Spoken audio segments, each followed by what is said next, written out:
Selamat siang, perkenalkan saya Aprilia Kastianingrum dan teman saya Dwi Murni Melisa Putri dari kelompok 9, mata kuliah Bioteknologi yang diampu oleh Ibu Irma Ratna Kartika. Kami akan mempresentasikan hasil diskusi kami mengenai DNA rekombinan.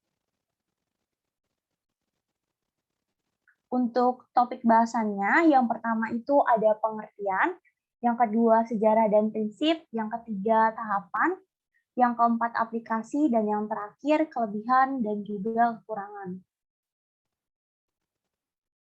DNA rekombinan ini merupakan molekul buatan yang terdiri dari plasmid dan fragmen DNA yang dikendaki atau bisa diartikan sebagai gabungan antara gen target dan juga vektor. Jadi, plasmid ini biasanya itu dari bakteri, kalau gen yang dikehendaki ini bisa dari berbagai macam. Misalnya itu dari manusia ataupun dari sel tumbuhan.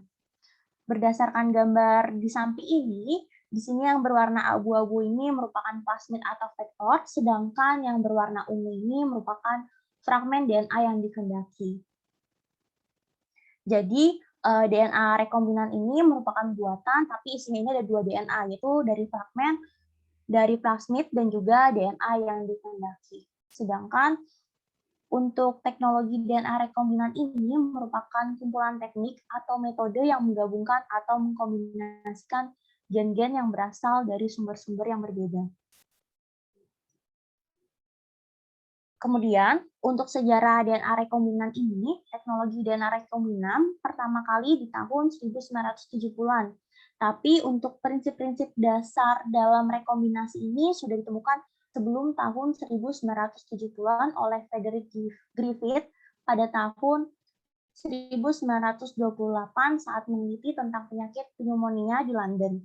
Griffith menemukan bahwa gen dapat berpindah dari satu individu bakteri ke yang lainnya. Ini merupakan transformasi genetika pertama yang diketahui. Kemudian dilanjutkan oleh Lederberg dan juga Tatum tahun 1964 melalui hasil percobaannya, yaitu bakteri mempunyai mekanisme seksual. Mekanisme seksual pada bakteri ini menyebabkan terbentuknya kombinasi gen-gen yang berasal dari 2 sel yang berbeda. Mekanisme seksual pada bakteri ini merupakan pertukaran DNA atau gen dari satu sel ke sel yang lain. Jadi mekanisme seksual pada bakteri ini tidak bersifat reproduktif atau tidak menghasilkan anak. Pada tahun 1972 dilanjutkan oleh Paul Berg, ia berhasil membuat DNA rekombinan pertama dengan enzim restriksi dan juga ligase. Diketahui bahwa komposisi DNA manusia 99% mirip dengan simpanse dan juga gorila. Kemudian dilanjutkan pada tahun 1973 oleh Stanley Cohen dan juga Herbert Boyer. Dia berhasil untuk yang pertama kali melakukan riset DNA rekombinan pada gen bakteri. Prinsip dari teknik DNA rekombinan ini yaitu adanya DNA yang berperan sebagai pembawa atau vektornya itu yaitu plasmid dan fragmen DNA yang akan disisipkan. Untuk menghasilkan molekul rekombinan ini, plasmid atau vektor dan DNA yang diklon itu harus dipotong pada tempat tertentu dan digabung menjadi satu dengan cara terkontrol. Jadi di sini adanya peran memutus dan menggabungkan DNA yang dibutuhkan oleh enzim restriksi dan juga enzim ligase. Pada teknologi DNA rekombinan ini, DNA dapat masuk ke dalam bakteri melalui 3 cara, yaitu ada konjugasi, transformasi, dan juga transduksi. Pada konjugasi ini merupakan perpindahan dari satu sel atau sel donor ke dalam sel lainnya atau yang disebut sebagai sel resipien melalui kontak fisik antara kedua sel. Berdasarkan gambar juga terlihat perpindahan dari sel donor ke sel resipien. Kemudian dilanjutkan adanya transformasi yang merupakan pengambilan DNA bakteri dari lingkungan di sekelilingnya. Sedangkan untuk transduksi, ini merupakan cara pemindahan DNA dari satu sel ke dalam sel lainnya melalui perantara fage. Jadi di situ ada gambarnya bahwa pemindahan DNA melalui perantara fage. Untuk ada isolasi DNA, DNA target dan juga vektor. Lalu yang kedua itu fragmentasi DNA menggunakan enzim endonuklease restriksi. Yang ketiga itu ligase atau penyempelan fragmen DNA ke dalam vektor yang sesuai oleh enzim ligase.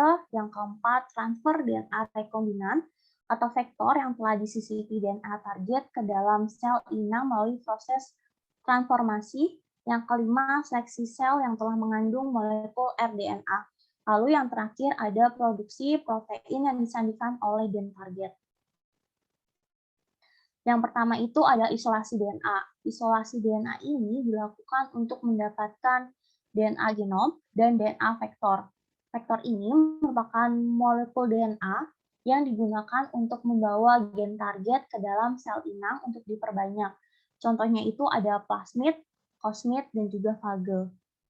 Pada tahapan pertama pada teknologi DNA rekombinan ini, yaitu pada isolasi DNA, di sini bisa menyiapkan sampel terlebih dahulu, lalu dilakukan lisis atau dipecahkannya membran dengan jenis selnya agar DNA dan protein ini dapat keluar dari sel.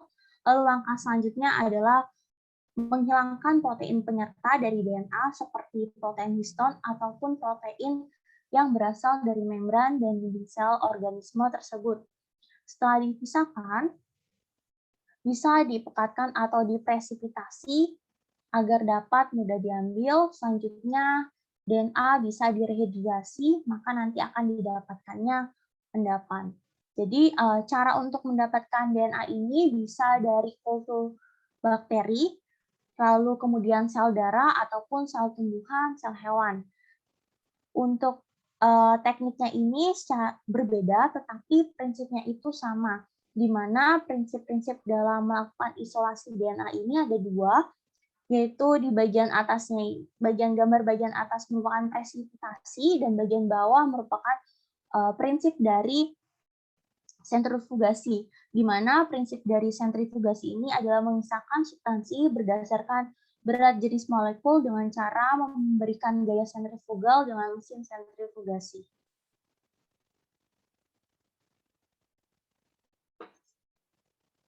Kemudian di sini ada plasmid vektor, di mana dihasilkan dari plasmid alami yang ada pada sel bakteri.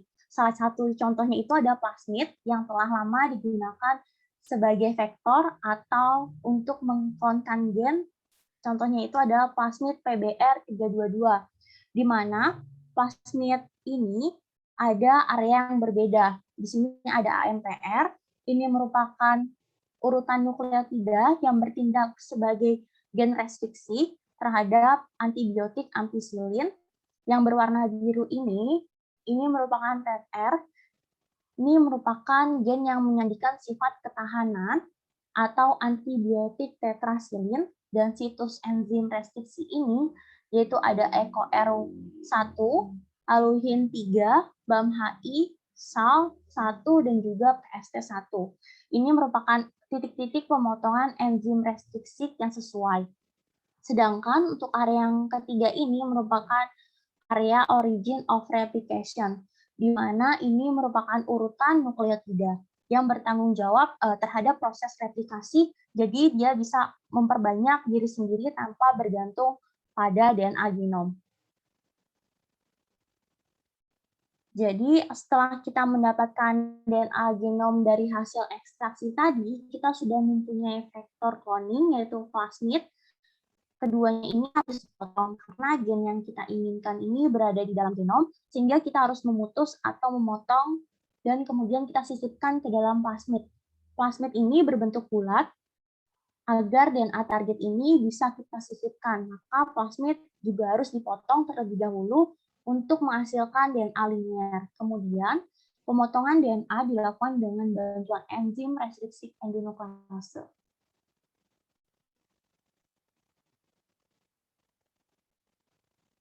Enzim restriksi ini akan menghasilkan dua pola potongan, yaitu ujung tumpul dan juga ujung lengket.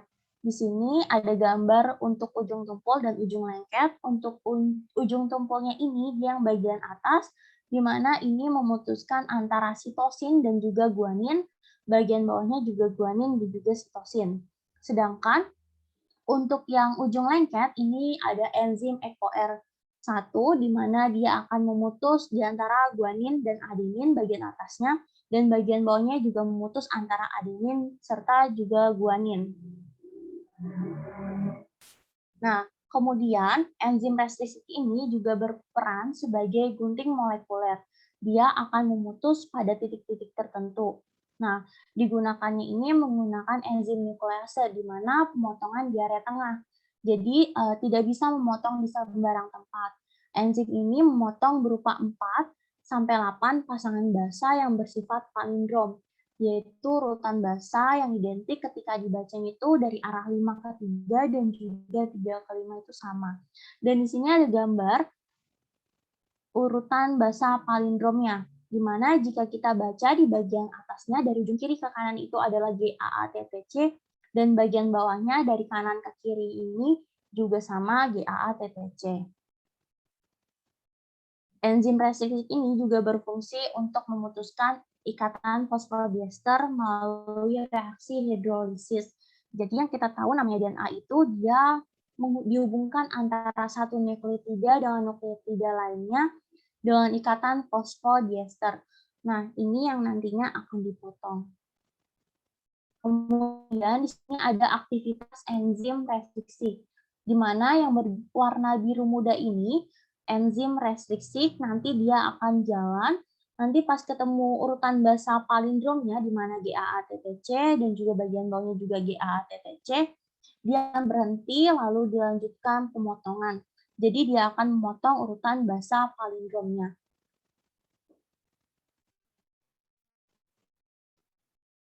Pada tahap yang ketiga itu merupakan tahap penempelan atau ligase fragmen DNA ke dalam vektor, di mana DNA donor maupun vektor yang telah dipotong dengan enzim restriksi yang sama akan saling berhibridisasi atau perpasangan basa-basa komplementer melalui pembentukan ikatan hidrogen pada ujung-ujungnya. Enzim ligase ini membentuk ikatan fosfodiester antar DNA donor dan juga vektor, maka nanti akan terbentuknya DNA rekombinan. Jadi enzim ligase ini seperti lemnya, di sini ada DNA, dan di sini juga ada DNA targetnya atau DNA yang diklonkan. Nanti dia akan ditempelkan ke plasmid, maka nanti akan dibutuhnya enzim ligase dan akan menggabungkannya dengan cara membentuk ikatan fosfodiester.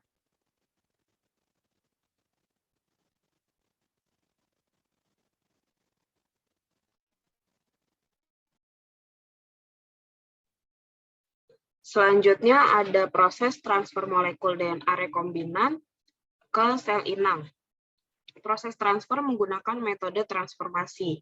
Prosesnya ini yang pertama memasukkan DNA rekombinan atau plasmid rekombinan yang telah diperoleh ke dalam sel inang. Sel inang ini yang ketika nanti akan dibelah, maka plasmid juga akan ikut diperbanyak, sehingga DNA target juga akan ikut diperbanyak. Proses transfer DNA rekombinan atau plasmid rekombinan menggunakan metode transformasi. Jadi, memasukkan molekul DNA bebas sel atau DNA telanjang ke dalam sel inang. Biasanya yang digunakan adalah bakteri E. coli. Next.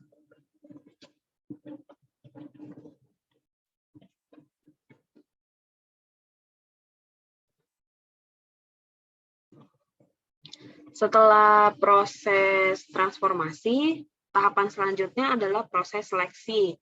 Seleksi dilakukan sebab plasmid yang telah berhasil diperoleh berada dalam jumlah yang sangat banyak dalam tabung Erlenmeyer. Sel inang pun juga sangat banyak. Keduanya kemudian dicampurkan lalu diinkubasi untuk membiarkan proses transformasi terjadi.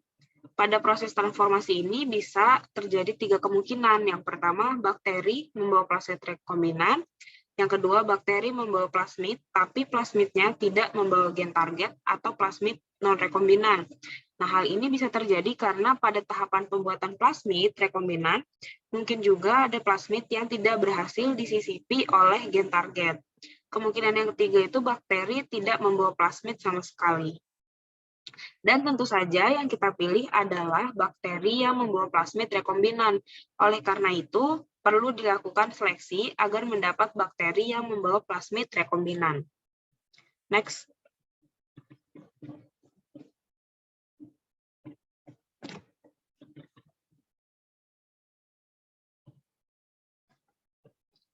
Seleksi yang membawa plasmid. Seleksi ada dua metode. Yang pertama, seleksi antibiotik dengan metode replika plating dan seleksi biru putih. Seleksi yang membawa plasmid rekombinan dapat menggunakan seleksi antibiotik. Di sini ada plasmid PBR322 contohnya. Seperti yang sudah dijelaskan bahwa syarat plasmid salah satunya memiliki penanda seleksi. Penanda seleksi merupakan urutan atau gen yang ada pada plasmid yang dapat digunakan sebagai penanda atau pembeda pada proses seleksi. Contoh pada plasmid PBR322 terdapat dua gen resistensi antibiotik, yaitu ampicillin resisten atau AMPR dan tetracyclic resisten atau TETR. Apabila akan menyisipkan gen target, misalnya gen insulin pada situs ampicillin resisten, maka E. coli yang membawa plasmid rekombinan akan tidak resisten lagi terhadap ampicillin. Pada gambar diperlihatkan cara seleksi bakteri dengan metode replika plating. Next.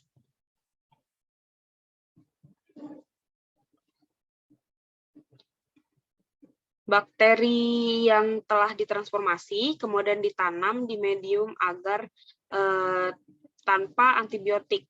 Pada medium ini, bakteri yang bawa plasmid rekombinan maupun yang bawa plasmid non-rekombinan akan tetap tumbuh keduanya karena tidak terdapat antibiotik. Kemudian, setelah tumbuh koloni, diambil lagi koloninya ke dalam medium yang mengandung ampicillin. Perlu diingat bahwa gen insulin disisipkan pada area ampicillin resisten. Artinya, apabila gen tersisipkan, maka bakteri menjadi tidak resisten terhadap ampicillin. Ketika koloni dari agar tadi tanpa antibiotik dipindahkan ke medium agar dengan ampicillin, maka yang tumbuh adalah koloni berwarna oranye. Artinya, koloni yang berwarna hijau adalah bakteri yang mengandung plasmid rekombinan. Next.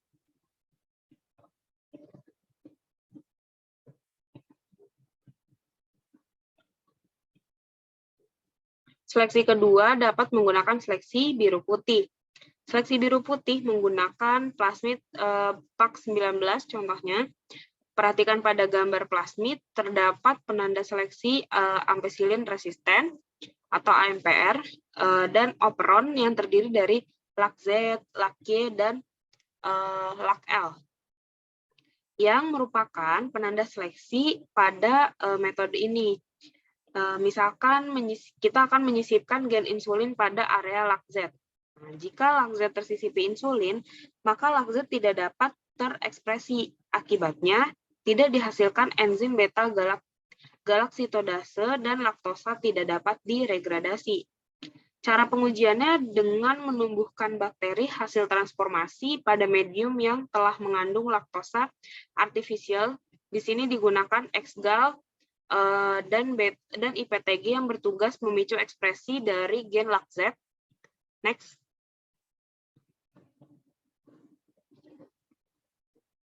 Seperti di gambar ini prosesnya.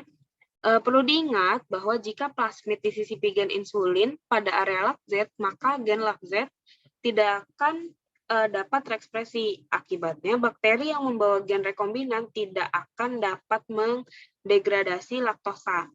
Bakteri yang tidak dapat mendegradasi laktosa akan berwarna putih. Sedangkan pada bakteri yang membawa plasmid yang tidak tersisipi, gen LAC-Z tetap terekspresi dengan adanya laktosa, sehingga laktosa akan didegradasi menghasilkan monosakarida dan membuat koloni menjadi warna biru. Oleh karena itu, jika ingin mengambil bakteri yang mengandung plasmid rekombinan, maka koloni yang diambil adalah koloni yang berwarna putih. Next. Seperti ini contohnya. Next.